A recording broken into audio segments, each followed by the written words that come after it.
안녕하세요, 여러분. 여기는 금단의 정원. 잊었다고 믿었던 사랑. 그 금단의 감정이 다시 깨어나는 곳. 구독, 좋아요, 그리고 알림 설정으로 그와 그녀의 이야기를 놓치지 마세요. 죄송하지만 너무 가까이 앉지 말아주세요.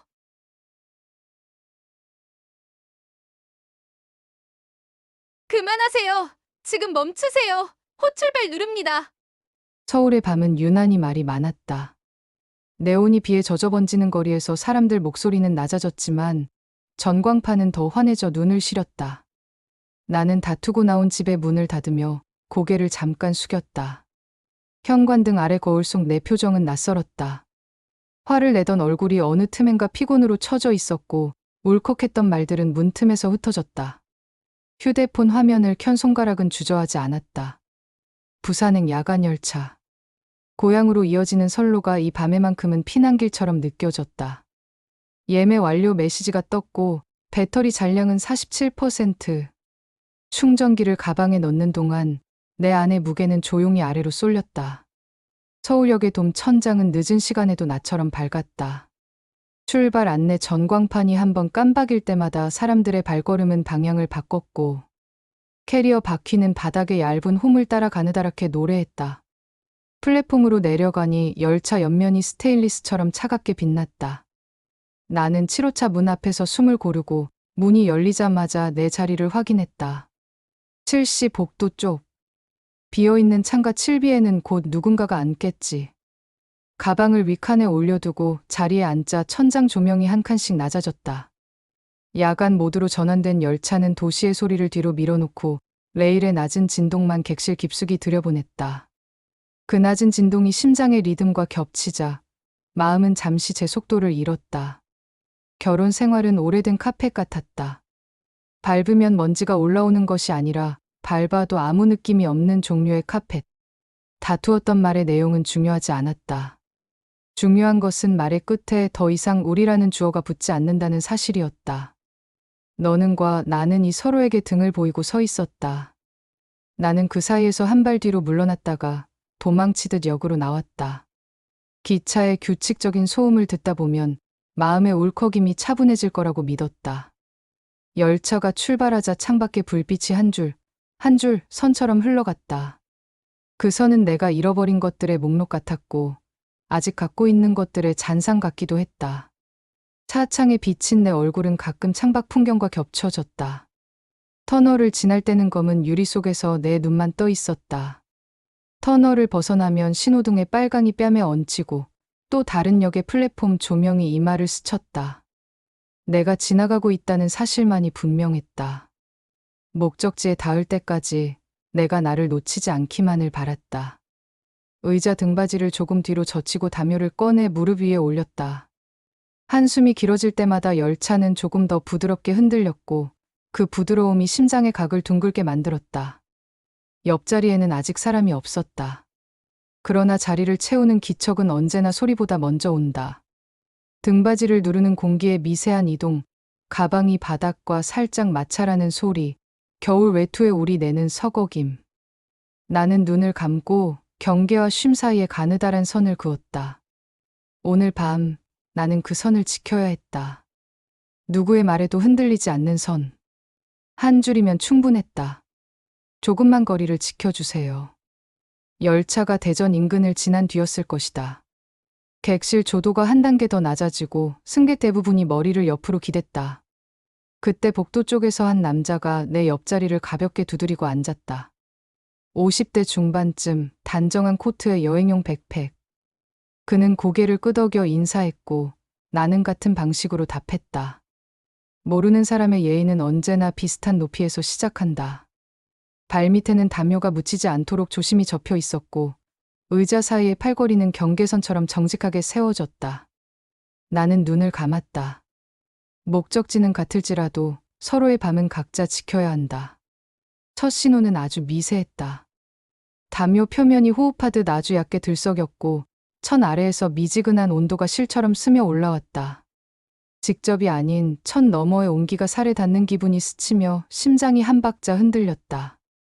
팔걸이에 올린 내 팔 앞부분이 설명하기 어려운 각도로 압박을 받는 느낌. 열차의 흔들림이라 치부하고 자세를 조금 바꾸자 그 감각은 사라지는 듯 했다. 그러나 몇 분 뒤, 다시 이번에는 분명했다.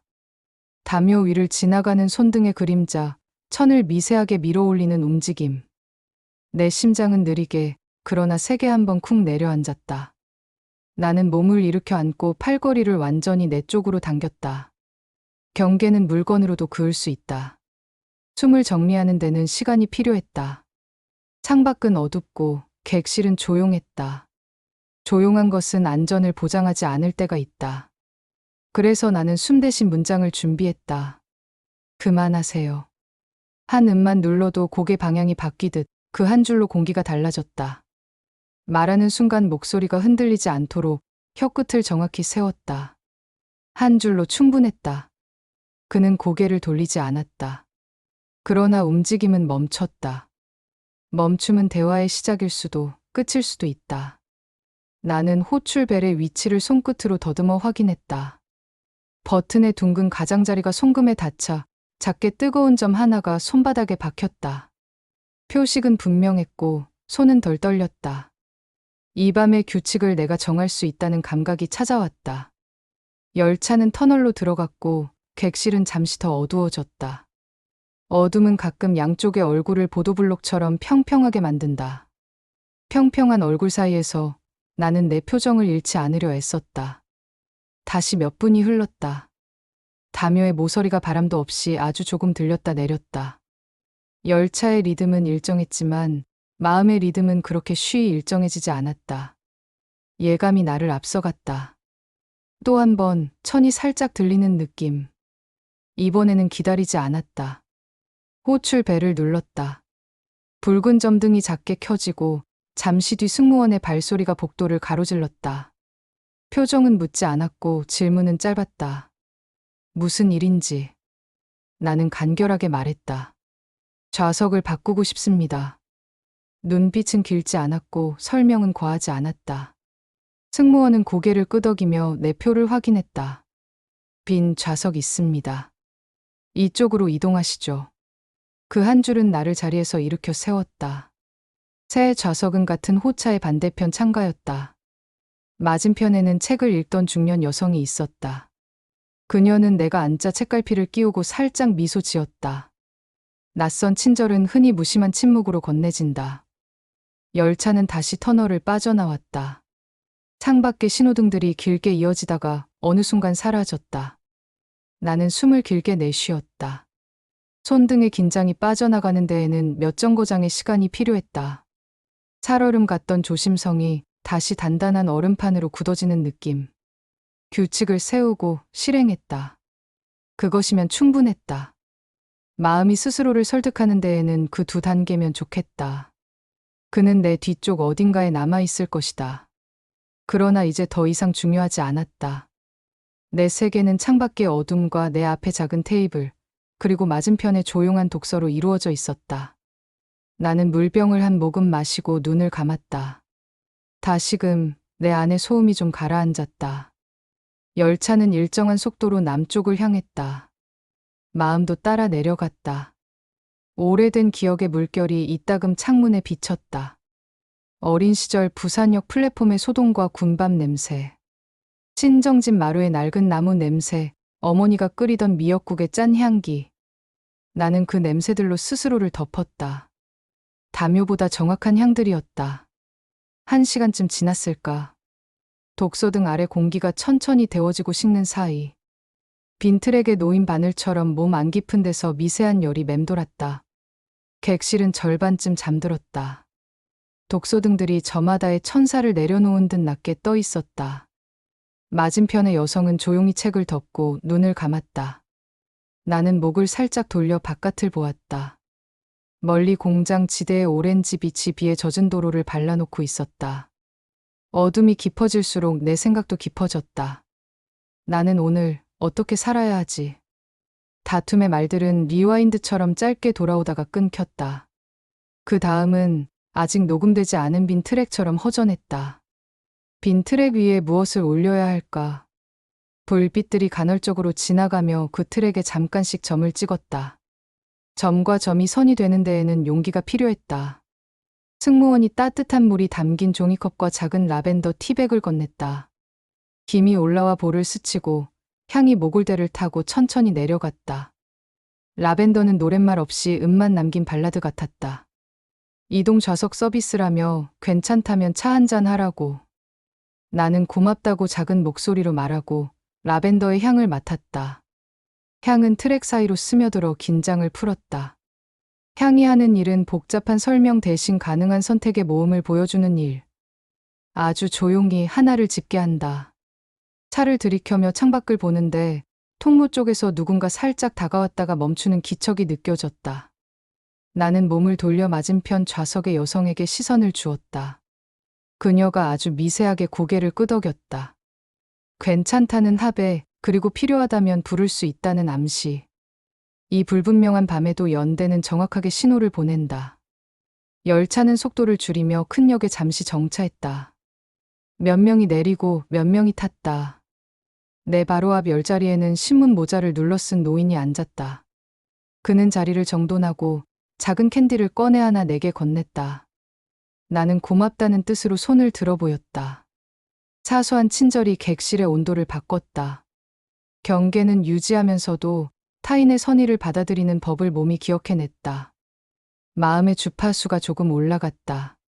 그 주파수는 나를 과거로도 미래로도 데려가지 않았다. 오직 지금의 호흡으로만 나를 붙들었다. 창밖을 보는 대신 나는 눈을 감고 청각을 열었다.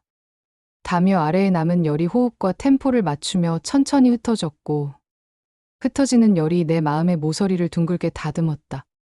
레일의 연결부가 일정하게 건반을 두드렸다.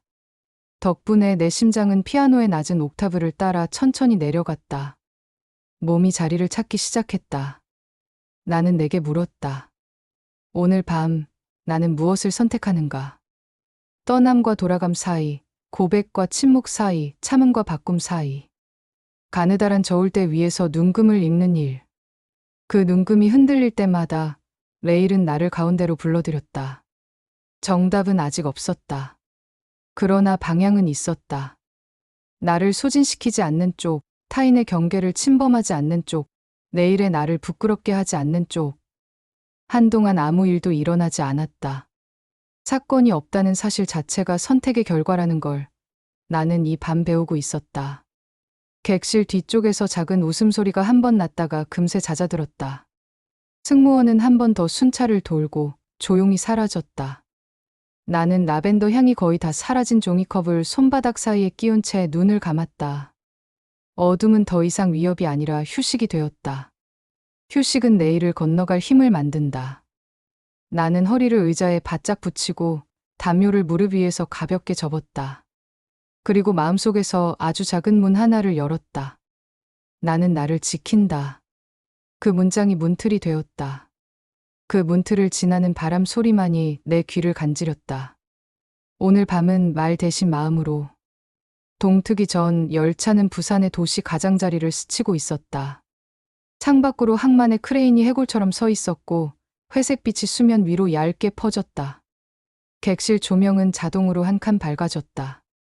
새벽의 공기가 객실에까지 닿은 것처럼 사람들의 몸도 천천히 각성을 시작했다.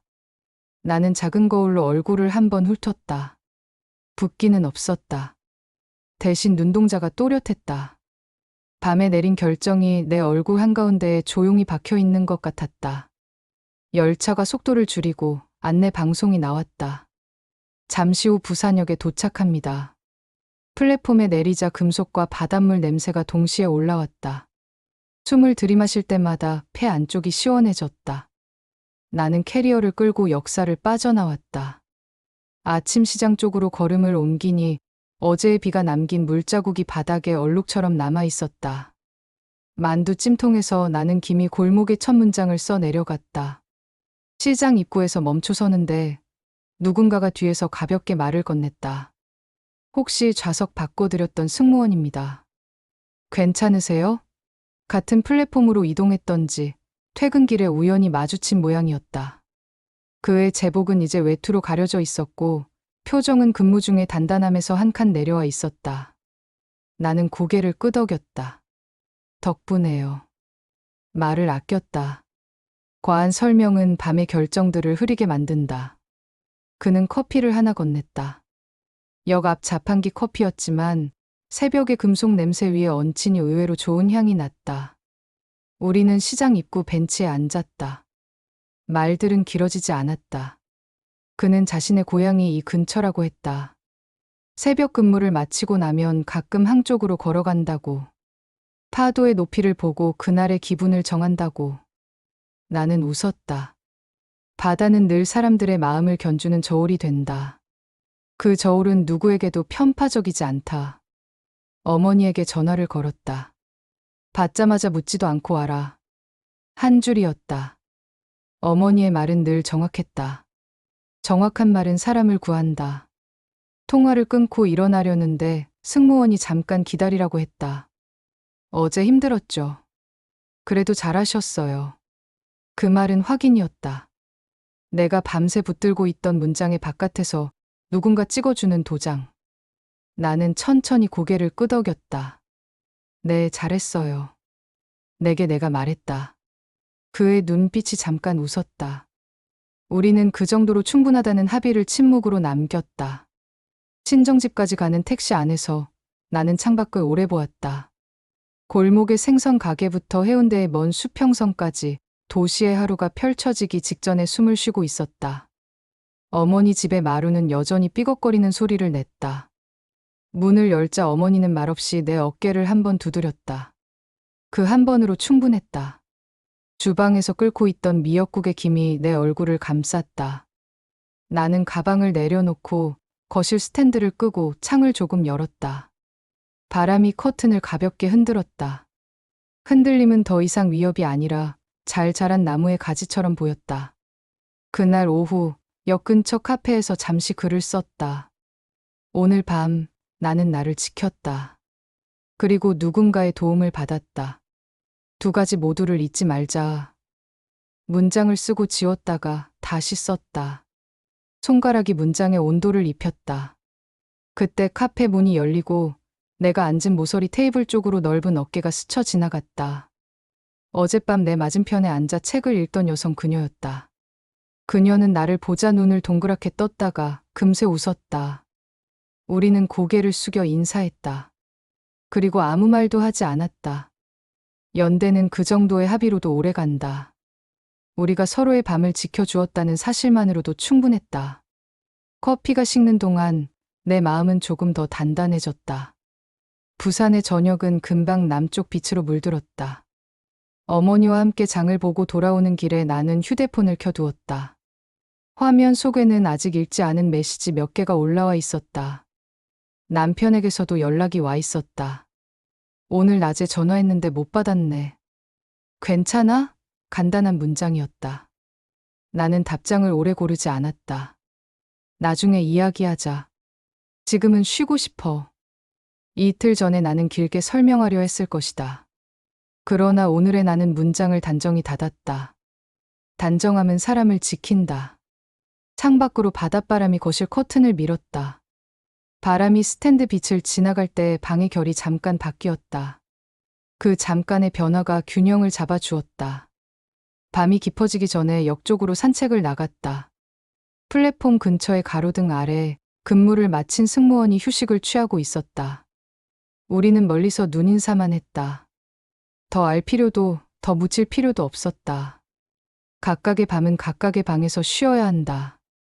나는 비둘기 몇 마리가 선로 옆에서 모이를 쪼는 걸 잠시 바라보다가 돌아섰다. 길을 건너며 스스로에게 작은 약속을 했다.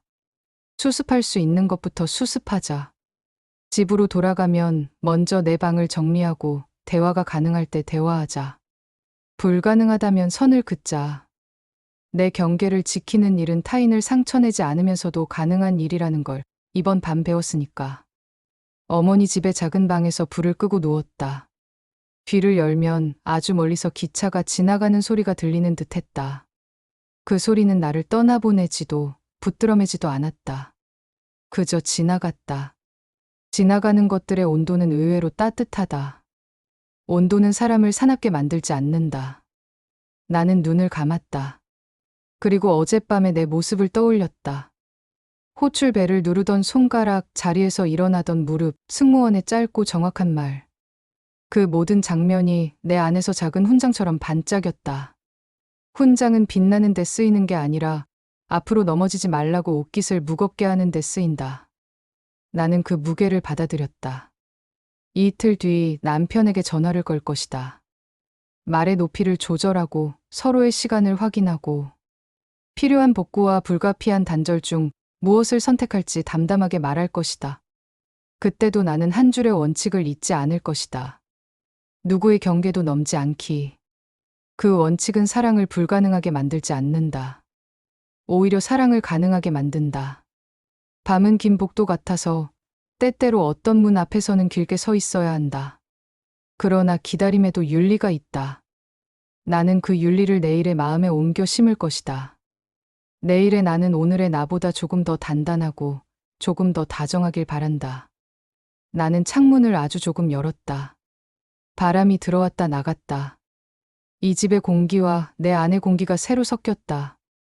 불을 켜지 않았다. 어둠에서 사물의 윤곽은 오히려 선명했다.